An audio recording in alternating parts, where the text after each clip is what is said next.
Corona virus महामारी से लड़ रही दुनिया के लिए बहुत ही अच्छी खबर है। दरअसल वैज्ञानिकों ने यह दावा किया है कि ओजोन परत में बना होल अब बिल्कुल ठीक हो चुका है। वैज्ञानिकों ने कहा है कि असामान्य वायुमंडलीय परिस्थिति के कारण आर्कटिक के ऊपर ओजोन परत में सबसे बड़ा जो होल हुआ था वह अब बंद हो चुका है। रिपोर्ट के अनुसार इस वर्ष मार्च में वैज्ञानिकों द्वारा पहली बार क्षेत्र की पहचान की गई थी, जो लगभग 1 मिलियन वर्ग किलोमीटर चौड़ा था। European centre for medium range weather forecast द्वारा कोपर्निकस क्लाइमेट चेंज सर्विस और कोपर्निकस एटमॉस्फेयर मॉनिटरिंग सर्विस ने विकास की पुष्टि की। साथ ही कोपर्निकस के आधिकारिक ट्विटर हैंडल ने ट्वीट करते हुए कहा कि 2020 उत्तरी गोलार्ध में ओजोन होल समाप्त हो चुका है। रिपोर्ट में कहा गया है कि ध्रुवीय भंवर का घटना ओजोन छिद्र के बंद होने का कारण है। पृथ्वी के भौगोलिक इतिहास को देखिए तो पृथ्वी के जलवायु में काफी परिवर्तन आया है। पिछले लाखों वर्षों में हिमनदों के बढ़ने और पीछे हटने के 7 चक्रों से गुजर चुकी है। अंतिम क्षेत्र युग का अंत लगभग 7000 वर्ष पहले माना जाता है और इसे ही वर्तमान जलवायु और मानव सभ्यता का शुरुआत भी माना जाता है। तो माई सेल्फ श्वेता, और आज के इस वीडियो में हम जानेंगे कि ध्रुवीय भंवर या पोलर वर्टेक्स क्या है, जो ओजोन में हुई छेद को बंद करने की वजह है और यह कैसे वैश्विक मौसम प्रणाली के साथ साथ भारतीय जलवायु पर प्रभाव डालता है। और साथ ही यह जानेंगे कि ओजोन परत या ओजोन लेयर क्या है, वह भी बहुत आसान भाषा में। ध्रुवीय भंवर या पोलर वर्टेक्स क्या है, इसे समझने से पहले आइए समझते हैं कि भंवर क्या है। भंवर का शाब्दिक अर्थ होता है द्रव या वायु का एक चक्करदार द्रव्यमान, विशेष रूप से एक भंवर या बवंडर। इसे हवा के काउंटर क्लॉकवाइज प्रवाह के रूप में परिभाषित किया जा सकता है, जो ध्रुवों के पास ठंडी हवा को बनाए रखने में मदद करता है। ओके, चलिए अब समझते हैं ध्रुवीय भंवर या पोलर वर्टेक्स। यह ध्रुवीय इलाकों में ऊपरी वायुमंडल में चलने वाली तेज चक्रीय हवाओं को बोलते हैं। कम दबाव वाली मौसमी दशा के कारण अस्थायी रूप से मौजूद ध्रुवीय तूफान उत्तरी गोलार्ध में ठंडी हवाओं को आर्कटिक में सीमित रखने का काम करते हैं। जैसा कि आपको मालूम होगा कि पृथ्वी के वायुमंडल में 2 ध्रुवीय भंवर हैं, तो जो उत्तरी और दक्षिणी ध्रुव पर निर्भर है।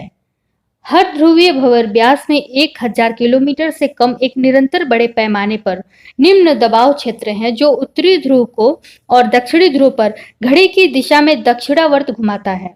अर्थात ध्रुवीय भंवर ध्रुव के चारों ओर पूर्व की ओर घूमते हैं। इसलिए हम कह सकते हैं कि ध्रुवीय जेट स्ट्रीम एक द्वार है जो उत्तर की ओर आर्कटिक के ठंडी हवाओं को विस्फोट को सीमित करता है। अब समझते हैं पोलर वर्टेक्स भारतीय जलवायु को कैसे प्रभावित करता है। कुछ शोध दावा करते हैं कि पोलर वर्टेक्स भारतीय जलवायु को सीधे तरीके से प्रभावित नहीं करता, लेकिन आर्कटिक हवाएं, पश्चिमी विक्षोभ या वेस्टर्न डिस्टर्बेंस नीचे की ओर सहित विभिन्न मौसम प्रणालियों को प्रभावित करते हैं, जिससे भारतीय जलवायु भी प्रभावित होता है। आइए जानते हैं भारतीय उपमहाद्वीप के उत्तरी भाग में लगातार ठंडा मौसम क्यों बना रहता है। जैसा कि हम जानते हैं कि आर्कटिक की ठंडी हवा का विस्फोट ध्रुवीय जेट स्ट्रीम से होता है, लेकिन अचानक उच्च तापमान पर दबाव, तीव्र पैसिफिक टाइफून और आवृत्त जैसे मजबूत समताप मंडल घटनाओं से भंवर का विस्तार होता है और परिणाम स्वरूप ठंड के मौसम की आवृत्ति और तीव्रता बढ़ जाती है। ये ध्रुवीय जेट स्ट्रीम के टूटने के कारण होता है, जो आर्कटिक में ठंडी हवा के विस्फोट की अनुमति देता है, जो सीधे वैश्विक मौसम प्रणाली को प्रभावित करता है और भारत जैसे देश पश्चिमी विक्षोभ या वेस्टर्न डिस्टर्बेंस की उच्च आवृत्ति और तीव्रता का सामना करते हैं, जिसके परिणाम स्वरूप भारी से मध्यम बर्फबारी होती है। इसे पोलर भंवर के अप्रत्यक्ष प्रभाव के रूप में माना जा सकता है।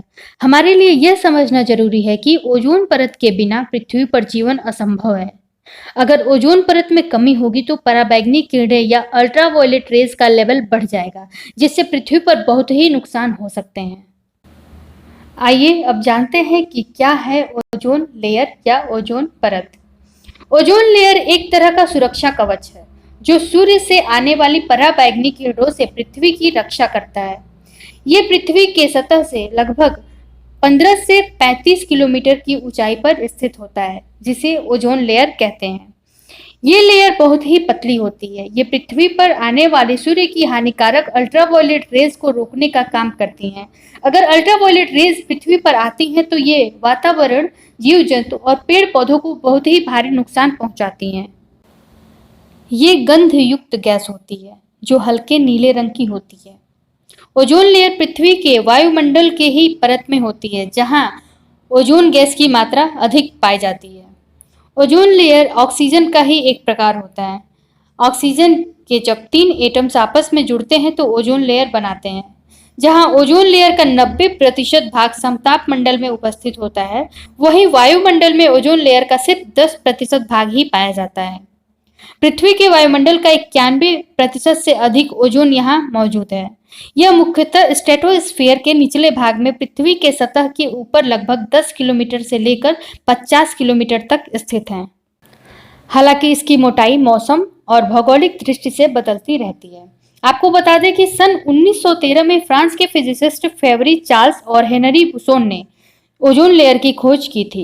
और आप यह भी जान लें कि संयुक्त राष्ट्र महासभा ने सन 1994 में 16 सितंबर को ओजोन लेयर के संरक्षण के लिए अंतर्राष्ट्रीय ओजोन दिवस मनाने की घोषणा की थी।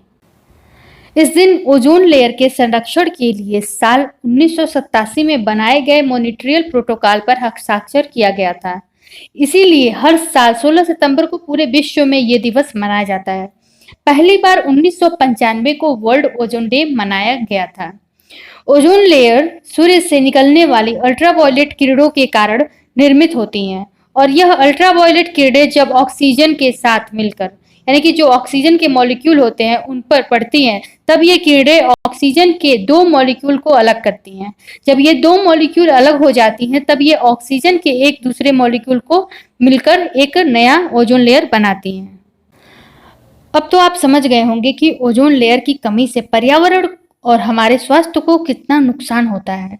इस नुकसान से बचने के लिए कुछ इस तरह के तरीकों को अपनाया जाए जिससे मानव को हो रही खतरनाक बीमारियों से बचाया जा सके और हमारी प्रकृति को और सुंदर बनाया जा सके। इसके लिए मानव को जागरूकता रखनी होगी और ओजोन लेयर को बचाने के लिए जागरूक करना पड़ेगा। तो आप घर में रहिए, सुरक्षित रहिए और जागरूक रहिए और लोगों को जागरूक करते रहिए। और अगर आपने हमारे चैनल को सब्सक्राइब ना किया हो तो प्लीज सब्सक्राइब कर लीजिए।